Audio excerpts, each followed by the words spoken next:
Howdy, folks. Howdy. I'm Black Dragon, and welcome to another edition of Black Dragon Biker News Network. Biker news you can trust. And as always, I'd like to thank you all for tuning in from wherever it is in the world that you happen to be. Beautiful day here today. Listen, a lot of things go on out there that you have to be careful of. And you can be in a situation where you're just hanging out at the local biker bar and some dude just starts shooting. It's absolutely crazy. Um, and that happened with a retired police sergeant out in Ventura, Orange County. He was a retired Ventura police sergeant. His name was John Snowling. They have just released this videotape about the incident, which is kind of interesting. And we're going to go over it for my listening audience. I'm going to try to explain some of the facts on that you can see, but it's really all of the things you can talk about. You can talk about gun control, uh, gun laws, et cetera, but typically those gun laws do not apply to police officers in terms of when they are off duty or they retire or stuff like that. A lot of them, depending on where they are, will either get to keep their weapons or are some kind of way that it's not as hard for them, especially in places where citizens don't actually have good access to concealed weapons and stuff. A lot of times that'll be given over to police officers or retired police officers and things like that. Those guys still get a lot of leeway in being able to carry their weapons. The other thing is, if you're going to use all of the laws or whatever, red flag laws or whatever, they don't normally apply to police because they've already been through all the trainings and certifications and verifications you can get. So, what happens when one of those guys go rogue? It's not uncommon, or it's not out of the realm of possibility that those guys can go rogue. And so I just think that gun control laws in particular, that no matter what they do, they'll never be able to protect you against everything. Which is why I think people should be able to carry weapons, because when the police are needed, seldom are they there. And what do you do if it's the rogue? Is the rogue is the cop? The other thing, though, however, that I find interesting and is unlike in the Uvalde shooting, the police officers got to the scene here within 2 minutes and they engaged the shooter.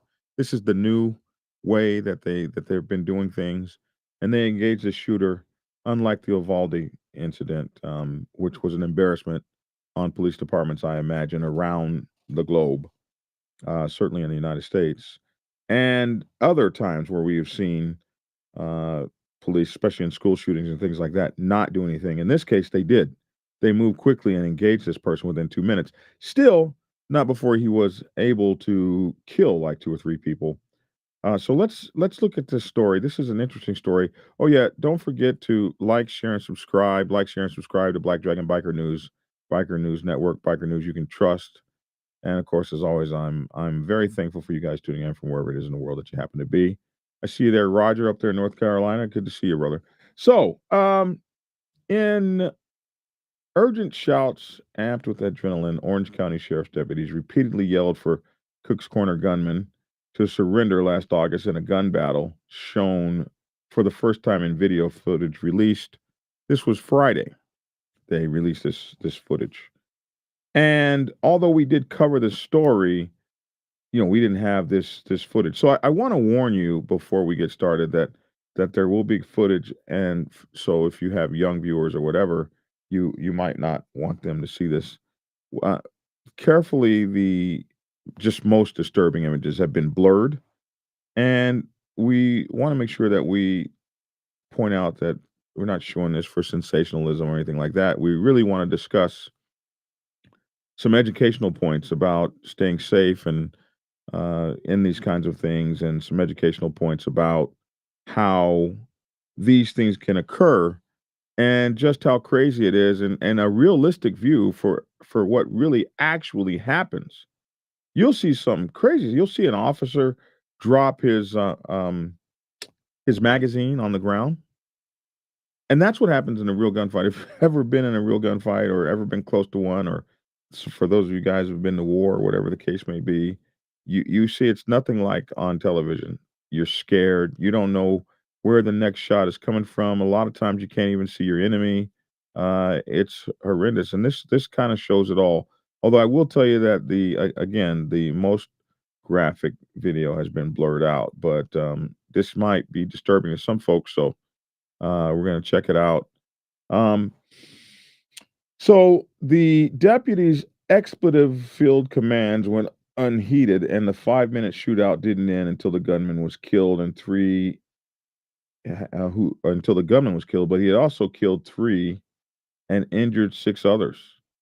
So he went absolutely amok. He ran amok, and a 5-minute long shootout is a long damn time. It seems like forever. The video footage from the body camera of a rifle-bearing deputy and from the dash camera of a patrol car shows that the second they arrived, the evening of August 23rd, 7 deputies were battling with a killer who was also a retired Ventura police sergeant at the Trabuco Canyon Roadhouse, which is a biker bar. It was a spaghetti night, as we know from the story. It was kind of crazy. Now, I gotta give those cops just like an attaboy. Like, those guys got down. Their lives were at stake the whole time. At one point, a deputy breaks cover. At several points, they break cover, but they break cover to keep each other secure and safe. And it is one of those things that you might not like cops, and a lot of you guys don't, especially bikers, etc. Bikers and motorcycle clubs can't stand cops, blah blah blah. But whenever something like this happens, and you're at a biker bar, chilling with your biker brothers and having a good time, and some fool mad at his ex-wife comes running in and shooting up the place, it'd be about that time that you'd be glad that they're there. Whenever they show up, you'll be glad that they're there, and you'll be glad that they're professional, and you'll be glad that they've decided to engage this individual so that you can get away free. And that's what they did. And for that, they should be applauded. They should be commended. So you're going to see video footage from a deputy that was doing the shooting, one of the rifle-bearing deputies. The shooter was later identified as 59-year-old John Patrick Snowling. Sheriff's officials said Snowling entered the bar, walked directly up to his wife, Marie, and opened fire without a word. He hit Marie Sprawling, who had earlier filed for divorce, once in the jaw before shooting randomly at other patrons. A 911 caller said the gunman took aim at members of the band appearing that night who were among the injured. So he starts shooting at the band up on stage. Killed were Tanya Clark, 49 of Scottsdale, Arizona, Glenn Sproul Jr., 53 of Stanton, and John Leahy, 67 of Irvine. Snowling then walked out of the bar to get a third handgun and a 12-gauge shotgun from his truck, where he was confronted by the deputies. Footage from Cook's Corner security camera showed Snowling emerging from the bar. We're going to see that with a gun in each hand, like Wyatt Earp or somebody, where he was confronted by the deputies. And he had a baseball cap. He was wearing jeans and a blue button-down shirt. He made his way to the bar's upper parking lot, where it looks like, I guess, they must have pinned him down behind a tree. In 911 calls released Friday by Sheriff's Department, patrons frantically sought help. And you can hear those 911 calls. It's going to be on this video, but we're not going to show that because the video is like 21 minutes long. But you can, I'll have a link in the description, and you can go see that video. Someone said he's still shooting. One caller said everybody's getting shot at Cook's Corner, said another. Deputies arrived within 2 minutes of being dispatched. Guns were drawn as they hurriedly tried to locate the shooter that the video shows. They found him by a silver truck with the door open, standing behind a tree. He was a trained former law enforcement officer, so he knew their tactics. He knew what they were going to go through. He'd been through it himself. He had the advantage of being uphill from the deputies who took cover behind their patrol vehicles. But they still got him. Marked by staccato gun blast, you can hear plap, plap, plap, plap, plap, plap. The video shows deputies calling out to one another in the evening dusk, asking for cover so they could reload or move to another location and letting one another know what the gunman was doing. And it's just really brave and remarkable the way they did that. And you could see that they're well practiced, which is why it's going to be difficult ever to like destroy guys like that. Like for guys to win. Even if you're a trained officer, two heads are better than one. They got 7 folks that have been trained. Even if you have the uphill position and you know the tactics, it's still tough because these guys are talking to each other, communicating with each other, strategizing with each other. So it's really death by cop. It's suicide by cop is what he wanted, most likely, and that's what he's got. One deputy, you'll hear him scream, "He's right behind the tree." The deputy with the rifle will say, you'll hear that. So they do what they have to do to make this happen. We're going to get into about 5 minutes or so. In the beginning, they show the 911 calls and that sort of thing. And so you'll be able to go and look at all that for yourself. Like I say, it's about a 21-minute long video. So I'm just going to show you the gunfight really, and in the end, there's the video from the view of the patrol car where they'll be showing him in this video, he's blurred out, so you can't see them, you can't see him shoot him and all that. But in the other video with the dash cam, well, it's not the other video, but in the other side of the video, you can see all of that. And I'll let you guys go look at that yourselves. It's probably a little bit more disturbing than this, but we will show this part of it now. So this part is from the Cooks County. You can't hear anything here. This is from the bar video camera, the security cam on the bar. And you'll watch this guy come running out with 2 guns looking like Wyatt Earp or somebody. It's crazy. So here the bikers are standing around and they must hear the shooting or something because they're getting ready to clear. Gone. Look at that. One guy falls to the ground. Everybody's running, trying to get the hell out of there. The guy that fell to the ground got up and ran. And here he is right there in your picture.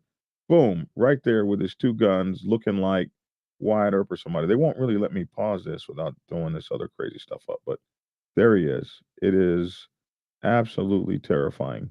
If you were to see this coming at you, what would you do? We're going to back it up and look at it again. And here he comes out of the bottom with 2 guns in each hand, with a baseball cap on, and ready for action. Just shooting, bang, bang, bang, and runs off in the other The direction. deputies involved in this incident were equipped with body-worn cameras. You're about to view portions of body-worn camera footage from the responding deputies. If you would like to learn more about the use of body-worn cameras, the Orange County Sheriff's Department body-worn camera policy is available on our website at ocsheriff.gov. It is important to keep in mind that body-worn cameras are an investigative tool, and like any technology, they have limitations. Body-worn cameras do not capture everything a deputy sees or hears, and they may capture things that a deputy does not see or hear. Deputies arrived at Cook's Corner within 2 minutes of the first radio from dispatch. A bystander directed the initial responding deputies to the suspect, who was in the upper rear parking lot near a vehicle with the door open. Within 5 seconds of their arrival, the suspect shot at the deputies. They took cover behind their patrol vehicles and returned fire in the direction of the suspect. The suspect was taking cover behind a tree in the upper parking lot of Cook's Corner. 7 deputies exchanged gunfire with the suspect for more than 5 minutes. After a period of time when the suspect did not return fire and could no longer be seen, a team of deputies advanced towards the suspect's location. He was found lying on the ground behind a tree with multiple gunshot wounds. He was placed in handcuffs and pronounced deceased at the scene. You will now see portions of the body-worn camera footage. Now, this is kind of interesting. You're going to see this officer accelerate into the crime scene. And this is where, geez, this is your job and this is you doing it. You'll see this guy if you look, you'll see the tachometer. And this guy's accelerating to where someone is shooting, putting his life on the line. I think that's of note. You should if you're over there and those are your cops, you know, they might not be perfect. They might not be perfect, but they show that during the bad times, they're willing to show up and be counted. Where's he at? It's a male. Blue shirt, shorts. He's in that gray pickup with the door open. Gray pickup, the door open.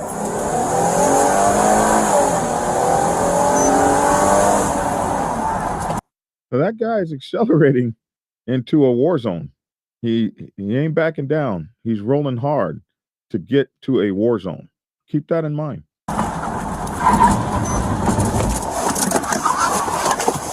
Gray pickup with the door open. There's the gray pickup with the door open. And the shooter's to the right of that. They don't show you that right now. Gray pickup with the door open. Shots fired.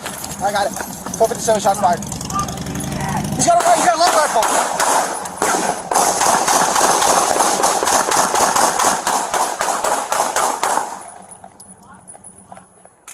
Hold it, cover. I'm gonna get my rifle. He's in the back. So he asked for cover so he can get his rifle, and I guess they have their keys on a lanyard. It's nice to have your keys on a lanyard right about now, because if you're digging around in your pocket for it, that's a hell of a way to try to find it. He's got his keys on the lanyard, and he's got to open up the trunk, get to that rifle, get it pulled out of there while this guy's shooting through there. And in this video, they don't show it in this video, but on the other side of the video, you can actually see the bullet holes through one of the windshields. So this guy's shooting through your windshield, and you got to stand up and get your gun out. I got it. It's coming up the right side of the hill. Where is it? Right side of the hill. Cover the right. Fuck is. So I think a lesson I would learn from this is keep your gun where you can get it from down on your knees, or you don't have to stand up and get it. And also, I don't see any reason to, if you're in that profession, to keep it inside the gun case. Since you got to unzip it and all that to carry on to get it out, I think that it'd just be better to keep it ready and laying in the back. He's got the description matches. The description matches. And behind that, say, where? Great, where? No, I got no shot. Which tree? There's multiple trees. The big tree. Left or right? The big tree. The big tree is right behind the big tree. Big tree? Yeah. By the Jeep? Yeah. He's on the right side, right side. He's behind that. He's on the right side of the Toyota, right side of the Toyota. Right side of the Toyota on the right. Right side? So that was 10 shots. That was 10 shots.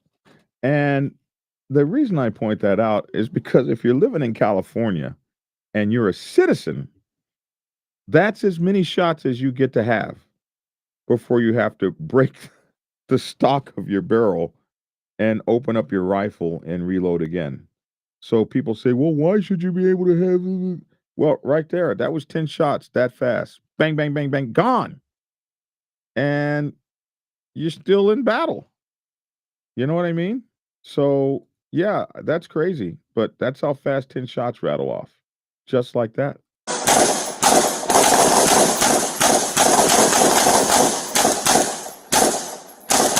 Right side of the Toyota.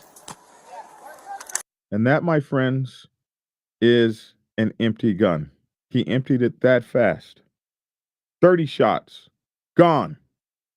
Just like that. Ain't hit nothing. So now he's got to reload. And I want you to notice when he reloads that he drops his magazine on the ground. This is what happens in a real gunfight. You drop your magazine on the ground. You don't load it properly. You didn't. The gun jams. All these kinds of things go on in the real deal. Here we go. Back to the action. Hey, I'm switching, Matt. Right side, Toyota 4Runner. Right side, Toyota 4Runner. You good? I'm reloading. Reloading. Right side, Toyota 4Runner. Ah, fucking bitch. 4Runner. Silver. He slammed it home that time, and you'll notice he won't have any trouble slamming it home again. All you need is to drop it one time, right? Silver front. Somebody check right. Check right if he goes around. Yes. Gray Toyota 4Runner by the black Ford Toyota. Get away! The black F-150. He was behind the Toyota Tacoma. Our 4Runner. Check right if he goes around right.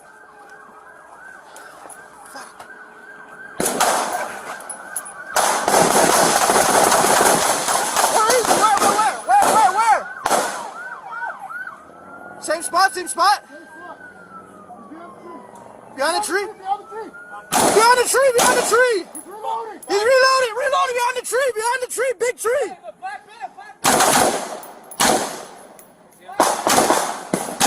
Behind the tree.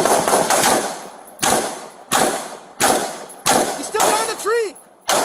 Hey, behind the tree, cover it. Reload. He's behind the tree,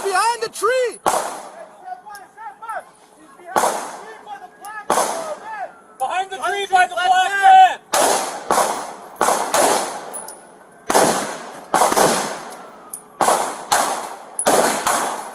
I'm not seeing movement. Where's he at? You guys see any movement? Stand by!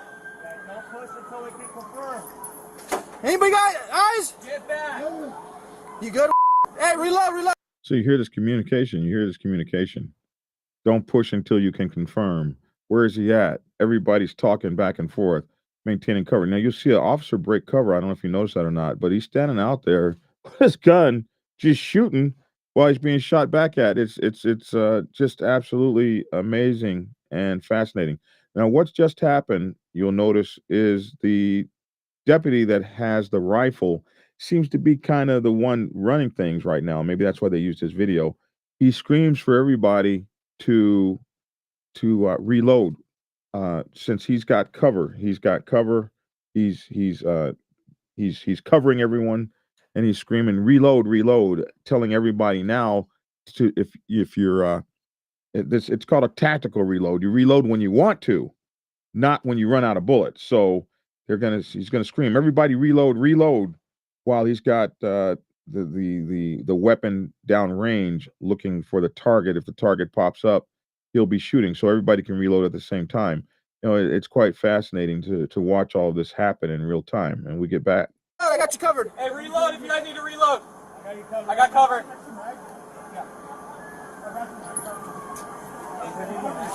Hey, that's movement. Right up the tree. Behind you. Copy. Right up the tree. Left. He's reloading. He's got his rifle. He's behind that tree still. Looks like he has a shotgun. He's got a shotgun. He has a shotgun.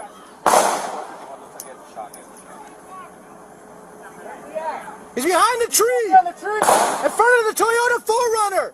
By the black van, right? Black van? Left of the black man. Left of the black van behind that big tree. You got any eyes? You good? Oh, you dropped it. I think you dropped it. Looked like he went down or something. Yeah. Fuck. You ready? Hold on. I got you. I'm up here with you. I'm with you. Sean, look at that. Look at that. He's still right there. there. He's still standing. Let me. This officer breaks cover so that he can back up his officer to the right of him. He's not behind the door right there. He's not behind a car door. He's broken cover. And these are just interesting things. You see people do brave things to help one another out. This is what combat's like when you are doing what you're doing to help your brothers and sisters or your brothers in arms next to you. That's what you do. Your brothers and sisters in arms next to you. That's how it actually happens. So you're getting ready to see, you see these kinds of heroic kinds of incidents that are happening. He's screaming, "Let me see your effing hands" right now. So even during this, they're asking the guys, they're asking the shooter, they're giving him an opportunity to survive. Let me see your effing hands. Throw down those guns. Throw your gun down. You see that over and over again. Steve says, damn, those guys are banging it out. They're banging it out for real. But they're still trying to get the guy to give up, even though they're engaged in this long battle. We've been watching now for about 3 minutes. This is a long ass battle. You see your fucking hands! Yeah, he's still behind the tree. Hands in the air! He's still there. He's still there. He's still there behind the tree. Got shotgun. So I didn't know. Good. I don't know if you. He's still behind that. I don't know if you noticed what actually happened there. He came over to the side to break cover to give his fellow officer the opportunity to get another weapon out, which I believe was a shotgun. So we'll watch that again so you can see that occur. Why did he break cover? He broke cover to give his fellow deputy an opportunity to get another weapon. And once he gets that weapon and gets engaged, then he goes back into cover. Let me see your fucking hands! So right there, you can see the officer is now no longer engaged. He is disengaged and getting his weapon, his bigger weapon, while this officer has established cover and established a position to protect him. Very interesting. Yeah, he's still And behind the he's pulling out tree. his gun. You can Hands see in the him. air! Now he's got it. He's still there. He's still there. He's still there behind the tree. Got shotgun. You good? You good? Now he returns. He's still behind that tree. Reloading. I got you. Covering. He's peeking around the corner. He's peeking around the corner. So you hear that? Reloading. I got you.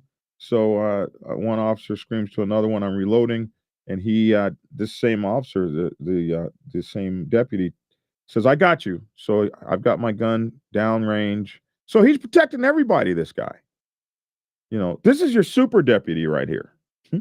He runs over, protects the one deputy while he's getting his rifle out. Comes back over. The other deputy says, "Reloading. I got you." He's got everybody. He's that super dude out there on the one, man. So I know you guys are gonna be mad at me for speaking positively about deputy. I know. I don't even want to. Don't even send me the email. I don't want it. I don't, because I know you guys are gonna be mad at me. I don't care. Corner. He's peeking around the corner. Hey, He's peeking. He's still peeking. I don't see the gun. He's got the gun in his hands. Hands are up. Left of the tree. Hey, he's still there behind that tree. He's behind the tree. I saw one hand. I can't see both.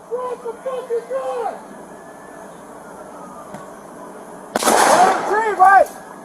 Still behind the tree. Still behind the tree.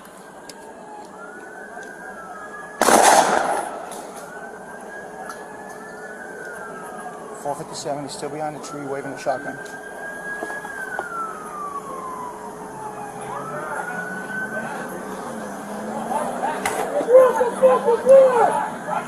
Where's he at?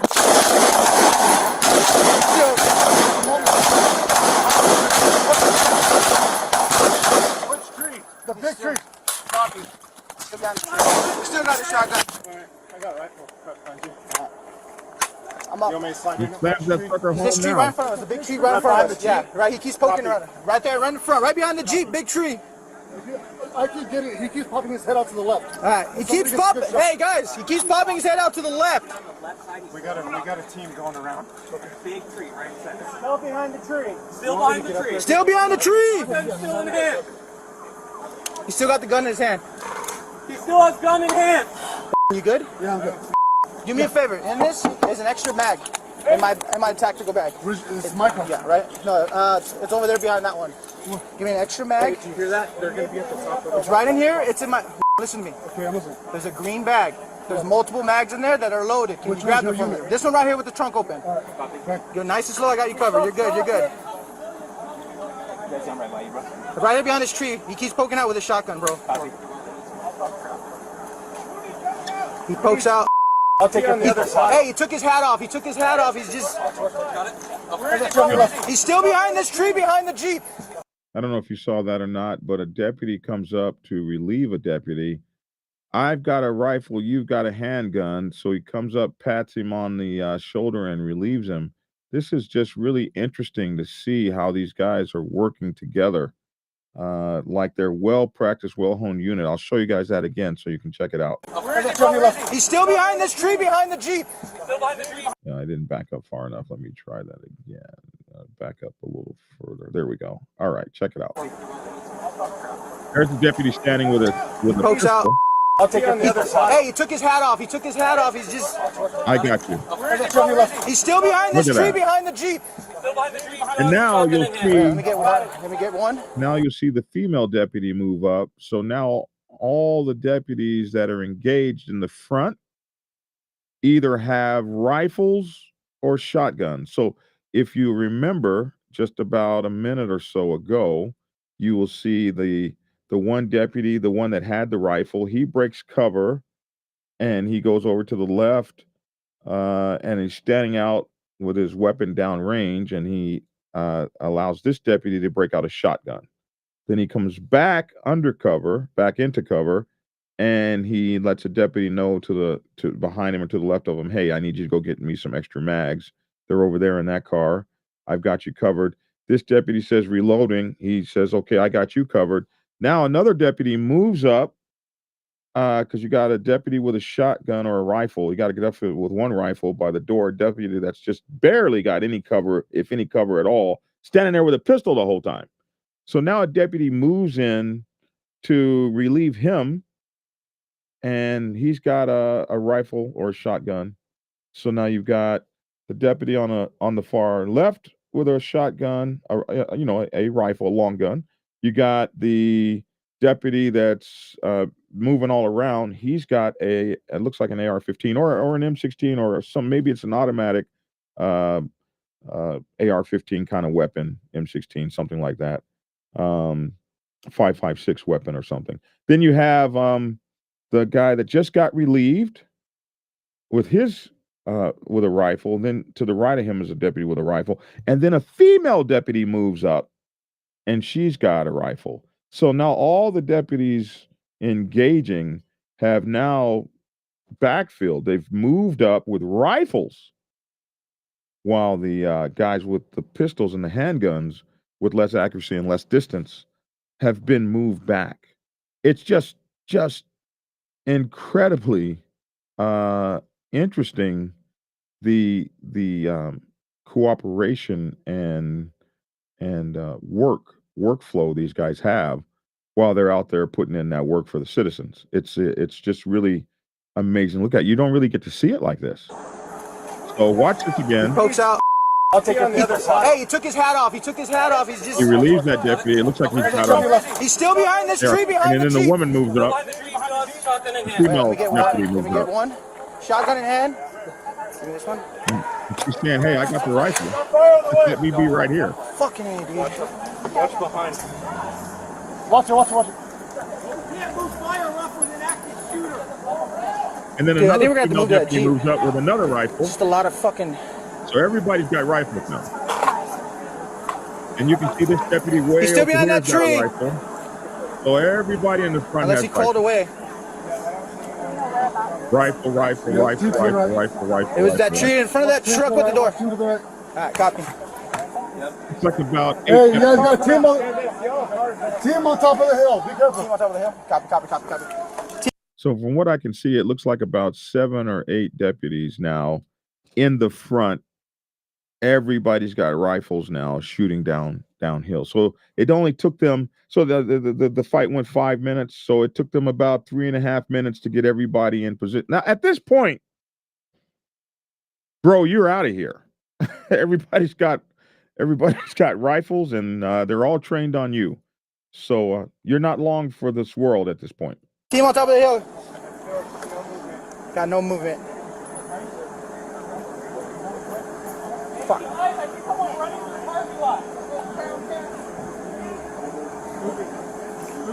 Blue shirt is their guy. If that's him, he's got a blue shirt. He's got no hat. He took his hat off. He's got blue. Hey, go. A blue flannel shirt. Move over here. You got any movement over this?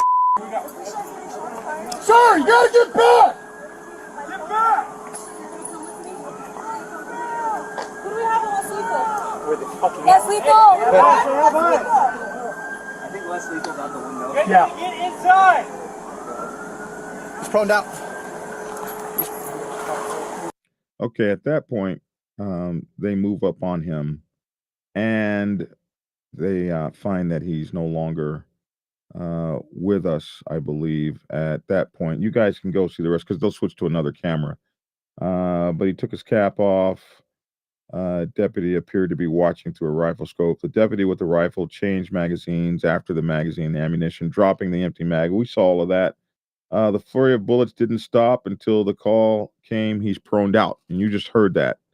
You just heard him say he's proned out. So what you don't see is the deputies then cautiously approach Snowling, who lay on the ground at that time, and the shotgun was by his feet. With the gunman dead, deputies began helping to treat the injured, said Sheriff Sergeant Frank Gonzalez. The video was released as part of a critical incident report, which is issued following the use of deadly force law enforcement officers. Deputies under the theory of that the public has the right to see why and how it happened.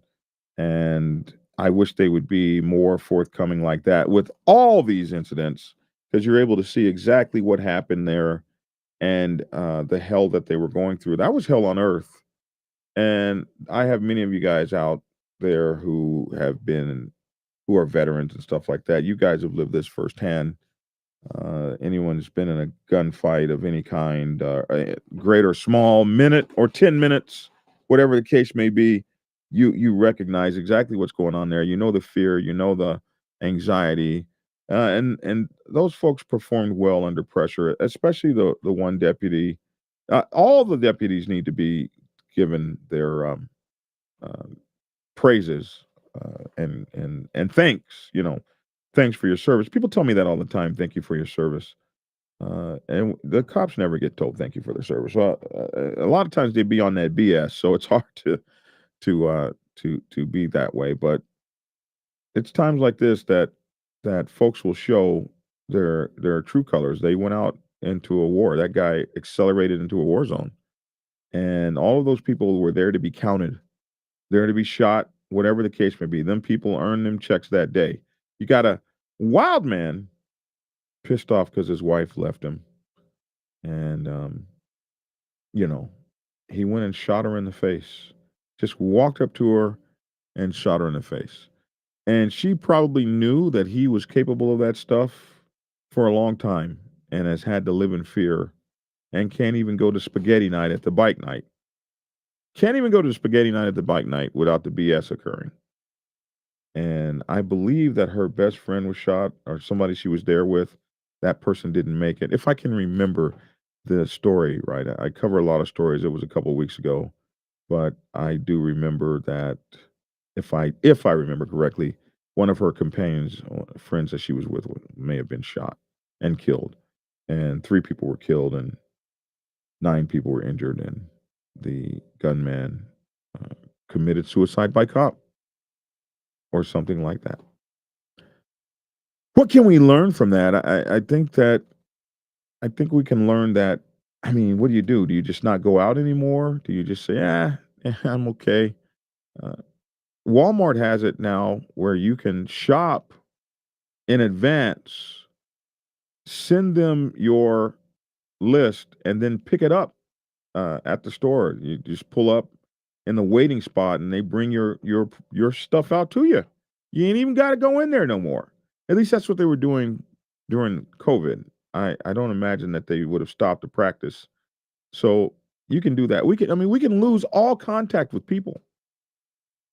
And we did that during COVID. Like everybody, the whole entire RV market had gone. You couldn't get RV parts for nothing during COVID because everybody bought an RV and they just took their little family and just stayed in the RV park and only hung out among themselves and went and did RV stuff for that whole 3 years. You couldn't even buy an RV. RVs went out of just the price range soared. I almost sold my RV. I wanted to get paid, but I kept it because I couldn't get another one. I could sell mine and not be able to afford the one I wanted. So maybe we do that. Maybe we just quit going out or something. Or maybe we just do it like the cowboy days and everybody's got their 6-shooter on their side. And there was nothing wrong with that. Which is what we have in Georgia right now, if you didn't know. In Georgia, you are able to carry your 6-shooter or 15-shooter or 16-shooter or 30-shooter or 100-round clip mag. You can carry that here, right on your thing, right here, just on your side. And maybe that's what we got to go back to. I'm not sure. But hey, find the ground, get low, run in a zigzag pattern, and don't try to help anyone. Get yourself up out of there. Might be the answer. I don't know. You're right, Ghost Eagle. A friend of hers was also shot, because I remember that. So this is crazy. Crazy. And that was a cop, somebody we trust, an ex-cop, somebody we trusted to have a weapon. And which lets you know, not every, there are people that are not wrapped tight in every group, not just bikers, but every group. So I wanted to share that with you because it came out and it was quite interesting, the way they work together, quite interesting in what they were willing to sacrifice and put themselves on the line, those deputies, to make sure that all of you guys were safe, especially you guys that may have been at that bar that night. Somebody had decided that it was his right to take life as he saw fit. And there were some folks that showed up that said no. You notice, now this is California, so there wouldn't probably be very many armed people there. I had an armed carry permit in California, and they're very difficult to get. Incredibly. Like maybe 1 out of 10,000 people might get one. So, you couldn't expect someone to come rolling out, here I've come to save the day, because, most likely you didn't have a lot of armed. It wouldn't be like Georgia. Wouldn't be like Georgia. You'd have to go up against an army here of citizens that were carrying. So there's no help. You just have to wait for the police to arrive. And thank God they arrived within 2 minutes and prevented more people from dying. Obviously, he had a whole lot of people that he intended to kill. Anyway, that's my 2 cents. Today, make sure tonight to come to the Black Dragon's Lair. Tonight is bike night at Black Dragon's Lair, 3393 Lawrenceville Highway, 3393 Lawrenceville Highway. Tuesday nights, all Tuesday nights are biker night at the Black Dragon's Lair. We call it the Dragon's Lair, 3393 Lawrenceville Highway, Tucker, Georgia, 30084, Building 2, behind the furniture store, across the street from the public storage, down the hill in the cut, man. It's not the U storage, it's the public storage. I don't know why I said U storage. Anyway, come over and check me out, have some fun with me down here. And I'd love to see you guys. You can get all of my books on Amazon, Kindle, and at blackdragonsgear.com. Also, be sure to check us out, bikerliberty.com, our online news magazine, bikerliberty.com. And we have a podcast that's just audio only. You can get that wherever you get your podcasts. But we like for you to go to Spreaker, Spreaker, Spreaker, and listen to it there at Spreaker, because they give me 10% more money if you go to Spreaker and listen to it. That's their new promotion. Tell everybody to go to Spreaker. So if you're used to getting it at Podbeam or Amazon podcast or whatever, go to Spreaker and get it there. It's called the Dragon's Lair Motorcycle Chaos.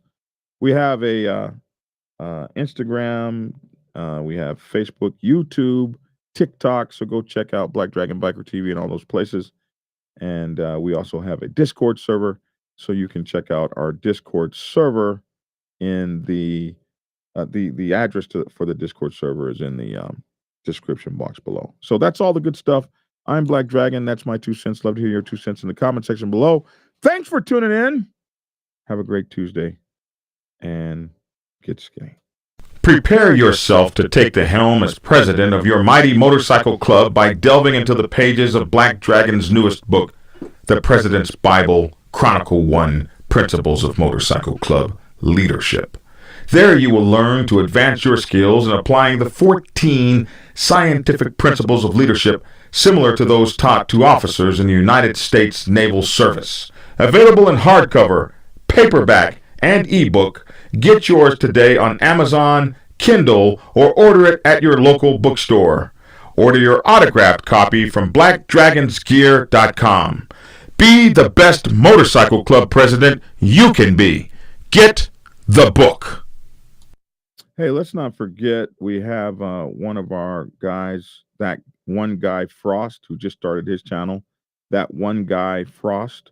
So we want to go check out his channel, that one guy Frost. He's been a subscriber forever, has decided to break into the industry as a content creator. I can tell you about him that he has been a force for several of our channels out here. Big Bones channel, my own channel, and I think maybe he's done some work for Hollywood and Insane Throttle. So he's been around for a minute, and he does whatever he can to help our channels out, including he's a admin on a couple of the channels. He's been an admin on my channel for forever and does everything he can to help us all out. So he is a strong force. I can't wait to see what kind of content he comes up with. All of the help that he's been on all of our channels. So he's well schooled in this, well versed in this. He knows all of these programs and how they work, and he knows how to operate all of these equipments and everything. So he should have a pretty damn great channel, and I can't wait to see what he does. I'm just now learning about the channel, so I will absolutely be checking it out and subscribing to it. That one guy Frost, THAT1, the number 1, GUYFROST. All right. That's it.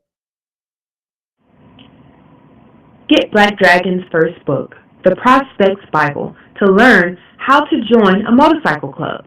It has been an Amazon #1 bestseller for the past 7 years and is required reading for over 3,000 motorcycle clubs worldwide. This book is a must-have for new people venturing onto the motorcycle club set. It will teach you how to prepare yourself for service to the motorcycle club nation and show you how to qualify a motorcycle club to be worthy of your service. Available on Amazon, Kindle, and for order at your local bookstore. Get your autographed copy at blackdragonsgear.com. Be the best motorcycle club prospect you can be. Get the book.